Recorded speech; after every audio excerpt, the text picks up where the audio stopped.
മാസ്റ്റേ ഞാൻ 5B പഠിക്കുന്ന മമ്മദിന്റെ ഉമ്മാമയാണ്. മാസ്റ്ററിനെ മുന്നാനെ കാണാൻ നോക്കിയെന്നു ഒരു കാര്യം പറയാൻ. എന്താന്ന് മാമ പറ. സ്കൂളിൽ നിന്ന് ടൂറ് പോകുന്നുണ്ടല്ലേ? പോകുന്നുണ്ടല്ലോ. ഒരു കുട്ടിക്ക് 10,000 ഉറുപ്പ. അപ്പൊ എന്റെ സെമീറിന്റെ 2 പിള്ളേർക്ക് 20,000 ഉറുപ്പ. എന്റെ മോൻ സെമീർ ഓട്ടർഷ ഓടിക്കുന്നപ്പോ പക്കാനാവുണ്ട്. ടൂറിന്റെ കാര്യം പറഞ്ഞിട്ട് ഉപ്പിയുമൊക്കെ 2 ദിവസമായിട്ട് കുഴപ്പന്നെ.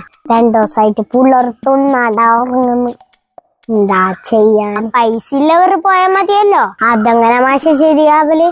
എല്ലാ മക്കളും ടൂർ പോകുമ്പോ പൈസ ഇല്ലാത്ത 3-4 മക്കൾ ടൂർ പോകാണ്ടിരിക്കുമ്പോ ഓർക്കത്ര വിഷമം ഉണ്ടാവും.